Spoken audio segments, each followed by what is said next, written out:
Ya, saya yang potong, saya yang masak, saya yang salah. Di sebuah kota kecil Ponorogo, ada warung bakso legendaris yang selalu ramai pelanggan. Rasa baksonya gurih luar biasa, bikin orang ketagihan. Tapi ternyata di balik kenikmatan itu tersimpan rahasia gelap. Sang pemilik warung menggunakan daging manusia sebagai bahan baku. Selama berhari-hari, para pelanggan tanpa sadar menyantapnya. Misteri ini terbongkar setelah seorang pemuda curiga dengan hilangnya temannya. Penyelidikan yang penuh ketegangan membuka kenyataan kejam, mengguncang seluruh kota, dan memberi pelajaran pahit tentang kerakusan dan dosa yang disembunyikan. Di sebuah sudut kota Ponorogo, berdirilah sebuah warung bakso sederhana dengan ket tembok kusam dan spanduk pudar tertulis Bakso Pak Sardi. Meski tampak biasa, warung itu tidak pernah sepi pengunjung. Dari pagi hingga malam, selalu ada orang yang datang, duduk di kursi kayu, lalu menyeruput kuah panas dengan wajah puas.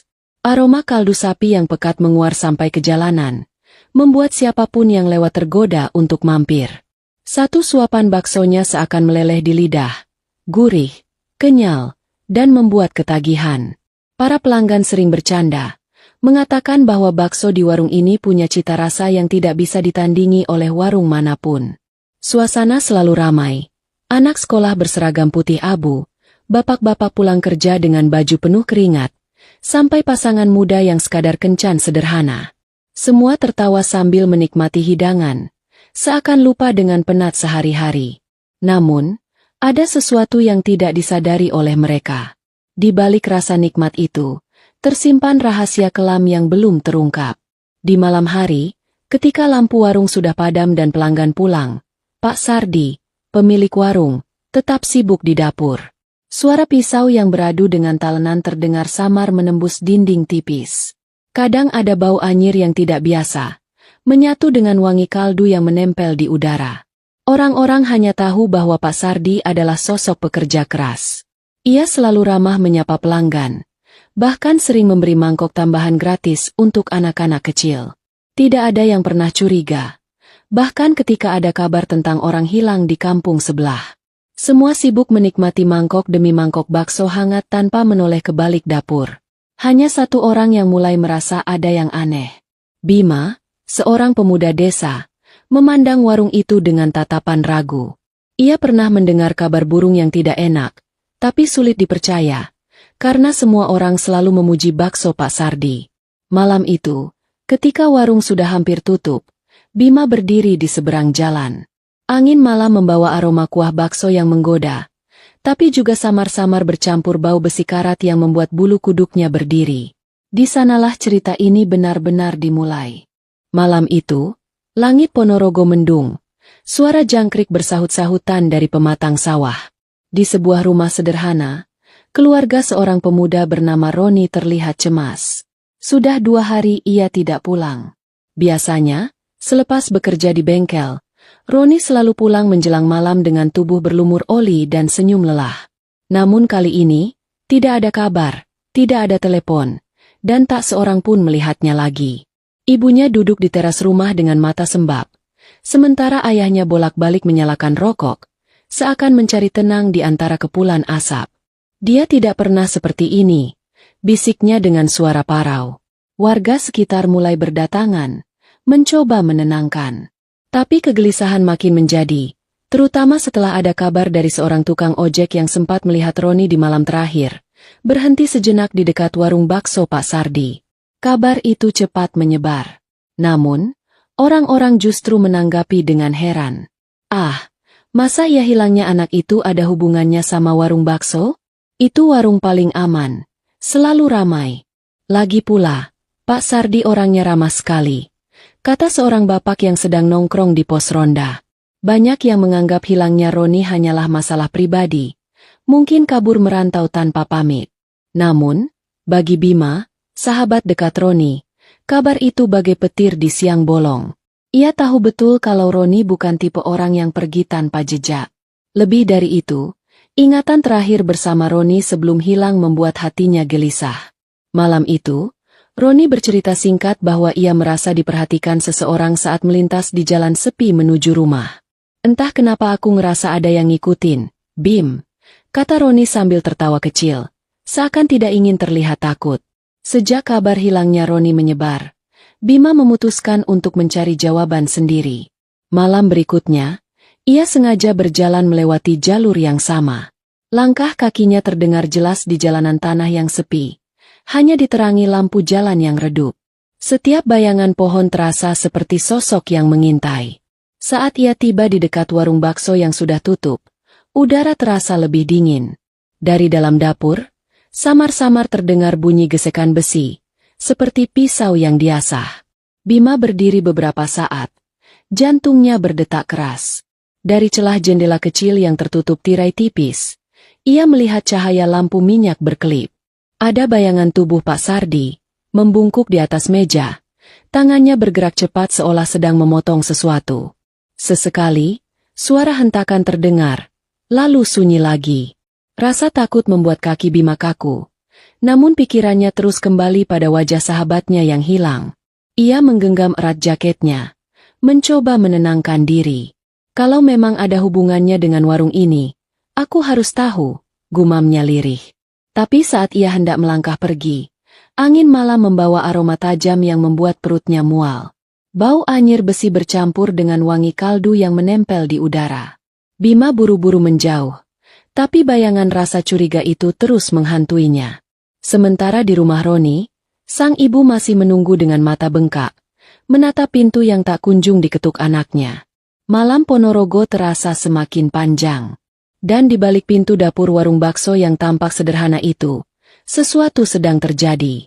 Keesokan harinya, suasana warung bakso Pak Sardi kembali ramai seperti biasa. Dari luar tampak biasa saja.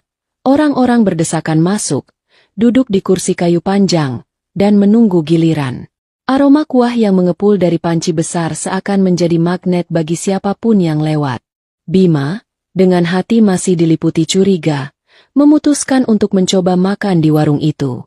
Ia ingin membuktikan sendiri apa yang sebenarnya ada di balik rasa yang selalu dipuji banyak orang.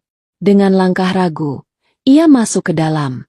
Suasana warung riuh oleh obrolan pelanggan. Anak-anak sekolah tertawa riang. Seorang ibu muda menyuapi anaknya, dan beberapa pekerja baru saja melepas lelah. Pak Sardi, dengan senyum ramahnya, menyambut Bima seolah ia pelanggan biasa. Mau porsi berapa, nak? Tanyanya sambil mengaduk kuah panas dengan sendok besar. Bima menelan ludah, lalu menjawab pelan. 1 mangkok, Pak. Tak butuh waktu lama.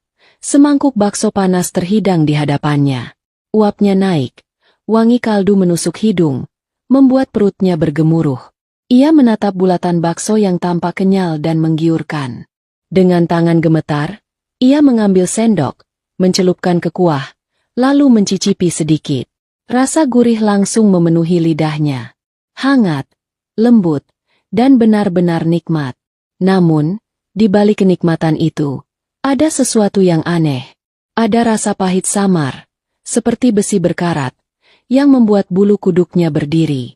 Ia mencoba suapan kedua, kali ini menggigit potongan bakso. Teksturnya memang lembut, tapi entah kenapa berbeda dengan bakso daging sapi biasa.